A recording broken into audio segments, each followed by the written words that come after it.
Our team coverage now continues with CBS News Miami's Anna McAllister. Anna is live in Palm Beach County near Trump's Mar-a-Lago home. Anna, what's the atmosphere like out there? Hey, Elliot and Naja. Well, I would say that over the last couple hours, we've seen about maybe 20 to 30 Trump supporters. Take a look behind me. You can see there's some of them still out here. They've been playing music. They came out here with their flags. There were 3 counter supporters here, or counter protesters here, rather, earlier, but they have left. And I have to say the supporters of Donald Trump who have come out here, they have been in really good spirits, playing music, and they say that they feel confident about the future. Now, Trump supporters, they showed up here in this parking lot just down the street from Mar-a-Lago with these massive flags, signs, and megaphones.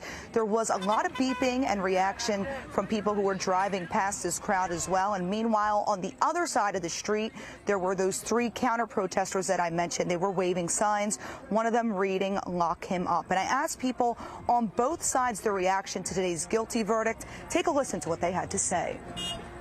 I am more proud of him today than ever, and I love his composure. I'm pleased with the outcome of it. 6 bankruptcies, 4 indictments, 90-something counts of indictment. I could go on and on. I mean, he's a terrible person. And coming up at 11 o'clock tonight, we're also going to hear from both sides on how they think this verdict will impact the election in November. But for now, reporting live from Palm Beach County, Anna McAllister, CBS News, Miami. Strong feelings on both sides, Anna. Thank you. And from Palm Beach County, we go south to Little Havana. CBS News Miami's Larry Seward is live outside the popular Cuban restaurant Versailles. Larry, the crowd behind you still growing.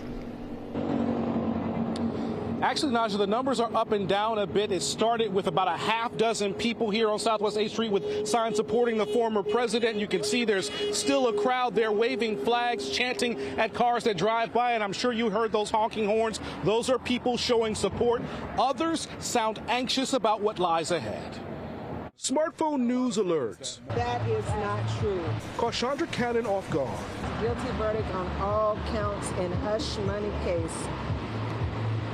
What is this going to mean?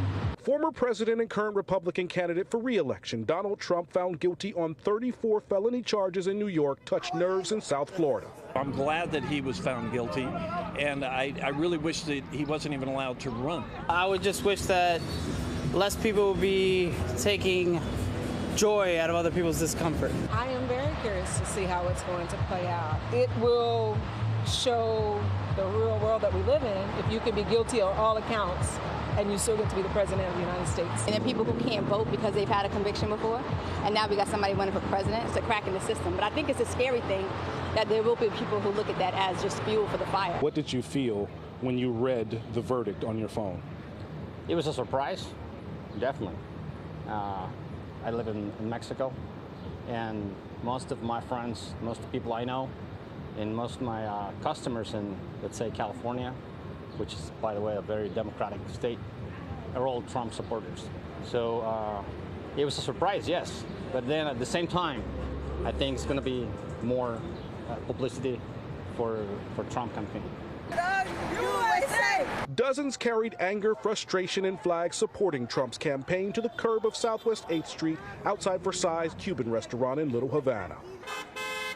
Drivers honked in their favor while Miami police watched to make sure everyone's voice on all sides could sound off peacefully. Back here live on Southwest 8th Street, across the street, there are at least 5 Miami police cruisers there, officers standing by, keeping watch as we speak. The numbers here of those protesters, again, I mentioned they rise and fall. We've seen a few more show up here. It's not clear how long they will be out here. For now, we're live in Little Havana. Larry Seward, CBS News, Miami.